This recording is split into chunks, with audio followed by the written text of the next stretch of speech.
দেখো এরকম ভয়ানক রাস্তা দিয়ে হিমাচলের রোহনডা থেকে উত্তরাখণ্ডের হরিদ্বারে যাব। মারাত্মক ভয় লাগছে বন্ধুরা, একদম একটা বাস যাওয়ার জায়গা নেই একদম। এবং এর সামনে কিন্তু রাস্তাগুলো আরও ডেঞ্জারাস। এই দেখো এখান দিয়ে পাশ দিয়ে শেড নেই এবং এখান থেকে দেখো কতটা গভীর। হরিদ্বারে গিয়ে পুনরায় হোটেল বুক করা পর্যন্ত সমস্ত জার্নি এই ভিডিওতে।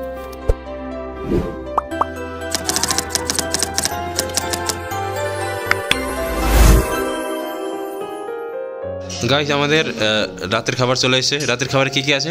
রাতের খাবারে আছে কুকারের ভেতরে রয়েছে চিকেন কষা, আচ্ছা, এদিকে হচ্ছে মিক্স ফ্রাইড রাইস আছে, ওকে, জিরা রাইস আছে, আচ্ছা, তার সঙ্গে চাটনি আছে, রুটি রাত্রিবেলা মদ আর তার সাথে রুটিও আছে। আচ্ছা, রুটি দারুণ হবে খাবার। খাবার কাউরি কম না। হ্যাঁ হ্যাঁ একদম একদম, তিনজনের একদম জবরদস্ত খাওয়া হবে, তাই না?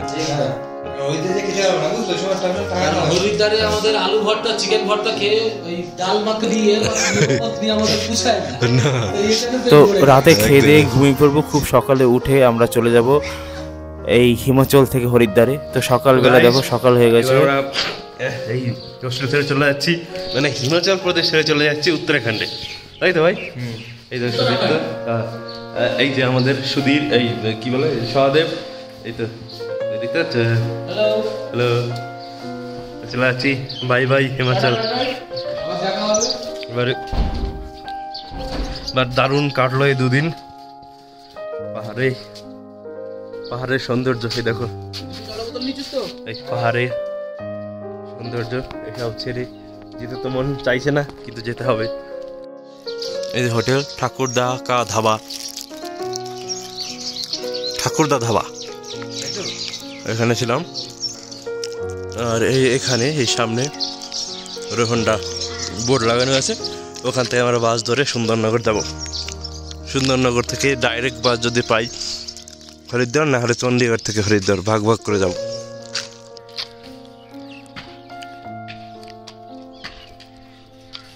এই রোহনডা, এখানে দেখো কতটা গভীর খাল। তো এখানে স্কুল ভ্যান, এর উপরে স্কুল আছে, অনেকটা উন্নতি করেছে।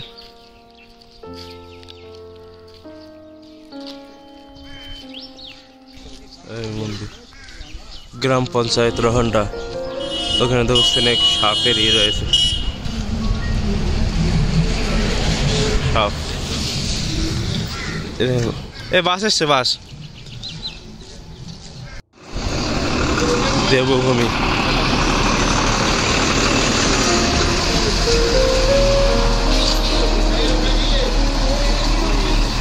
বাসে রয়েছে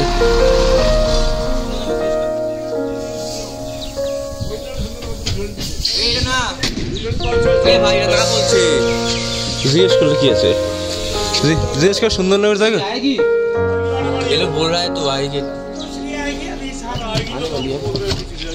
এটা কি, এটা কিসের?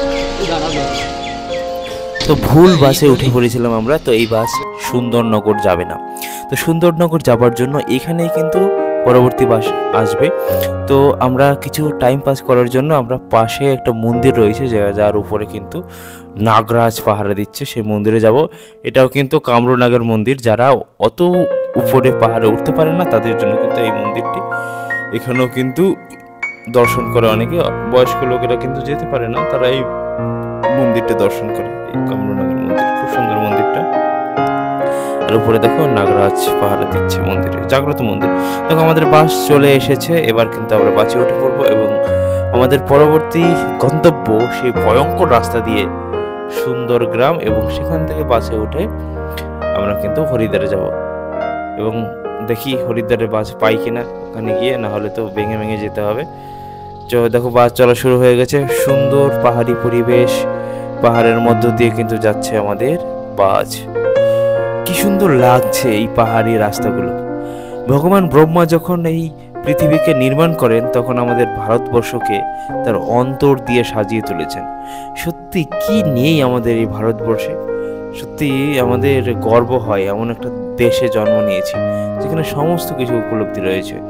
মরুভূমি থেকে শুরু করে পাহাড়, সমুদ্র, তারপরে সর্বাধিক বৃষ্টিপাত, কোথাও খরা, মানে কি নেই বলতো? সারা পৃথিবীতে যা যা আছে আমাদের ভারতবর্ষের সেই সমস্ত কিছু রয়েছে।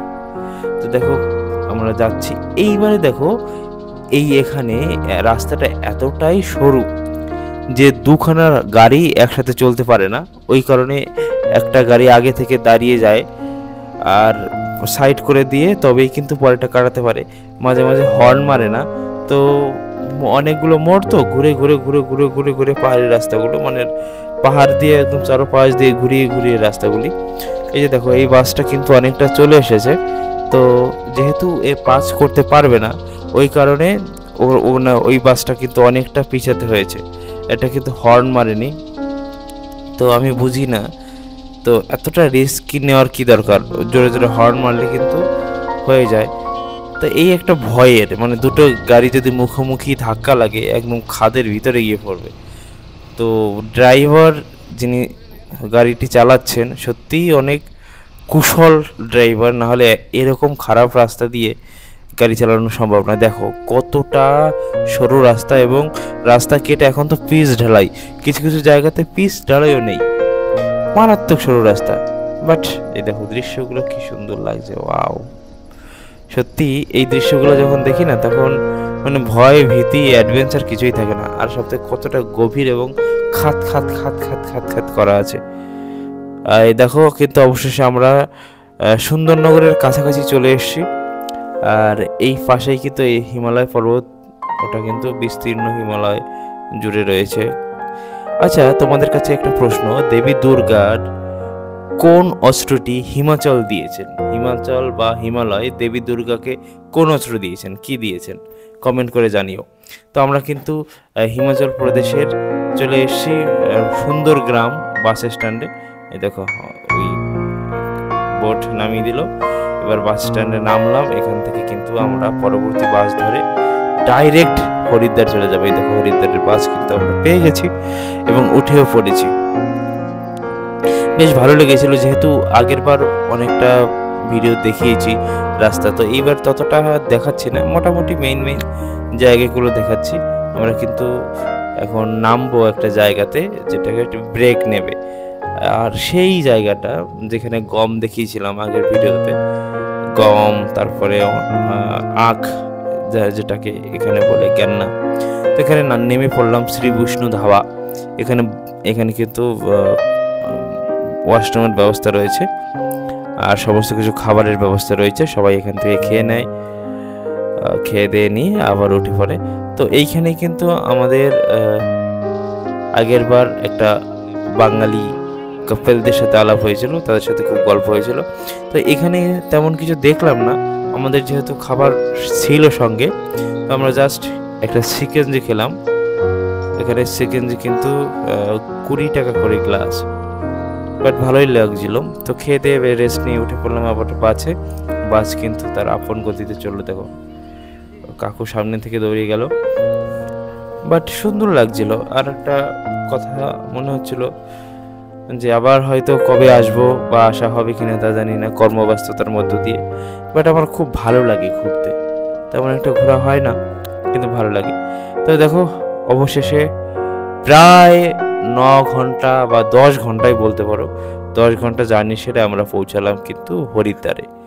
এই এখানে কলা কিনতে গেলাম এবং কলার দাম কিন্তু 1 ডজন কলা 70 টাকা, খুব বেশিও নয় আবার কমও নয়। কিন্তু এখানে চাউমিনগুলো অনেকটা দামি। আমরা কিন্তু চাউমিন নিয়ে নিয়েছিলাম 3 প্লেট করে, 60 টাকা করে নিয়েছিল ভেজ চাউমিন। একটু এক্সপেন্সিভ কিন্তু মোটামুটি লাগছিল, অতটাও টেস্ট নয়। আর একটা কথা, এখানে কিন্তু কোনো প্রকারের আমিষ ব্যবহৃত হয় না।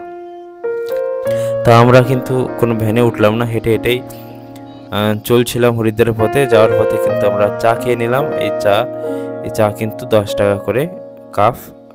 আর এইখানে দেখো চা খাওয়ার পরে কে ভাই আইসক্রিম খায়, তো যেহেতু ওরা খাচ্ছিল আমিও তখন না মানা করলাম না। এই এত বড় কুলফি, তার লাঠিটা দেখো, ডান্ডিটা কত মোটা, 30 টাকা করে পার পিস এই কুলফিতে। বাট হেভি টেস্ট লাগছিল, সুন্দর টেস্ট, একদম খাঁটি দুধ, হেভি লাগছিল কিন্তু খেতে। তো তোমরা অবশ্যই খেও এটা। তো অবশেষে বন্ধুরা আমরা পৌঁছালাম কিন্তু সেই হরকিপরি ঘাট। এই দেখো, এই জায়গাটার প্রতি না একটা অন্যরকম ফিলিংস লাগে যখন এখানে গঙ্গার ধারে দাঁড়াই। উফ, মনে হচ্ছে স্বর্গে দাঁড়িয়ে আছি, এত সুন্দর অনুভূতি এই জায়গাটাতে। তো অবশ্যই আপনারা আসবেন এখানে। এবারে আমরা যাব সেই হোটেলে। এই হরকিপরি ঘাটের ঠিক অপোজিট সাইডে একদম কাছে, 100 মিটারও নয়, 50 মিটার হবে, শ্রীরাম ইন যে বা শ্রীরাম রেস্টুরেন্টের পাশ দিয়ে উঠতে হয়। ওটা কিন্তু খুব কম মূল্যে ঘর আমরা নিয়েছিলাম। কিন্তু এখন যেহেতু সিজন চলে এসেছে, বার চলে এসেছিল, এবং আগামীকাল কিন্তু এখানে খুব বড় করে গঙ্গা আরতি হবে। তো সেই কারণে প্রচুর দর্শনার্থীর ভিড় জমেছিল এখানে। ওই কারণে প্রায় অনেক রুম বুকিং হয়ে গেছিলো। আগে যে টাকায় আমরা রুম নিয়েছিলাম তার ধারে কাছেও পাইনি, মানে অনেকটা বেশি লেগেছিল নিয়ে, মানে রুম বার্গেনিং করতে হয়েছিল, রিকোয়েস্ট করতে হয়েছিল। আমরা যদিও ফোন করে দিয়েছিলাম যে আমরা আসছি, তারপরেও কিন্তু অনেক টাকা আমাদের বেশি নিয়েছিল আমাদের থেকে। তো এবার কিন্তু আমরা রুমে চলে আসলাম। এবার আমরা কিন্তু এখানে রেস্ট নেব, আর আমাদের ট্রেন কিন্তু কালকে, তো আজকে এখানেই কাটাবো আমরা।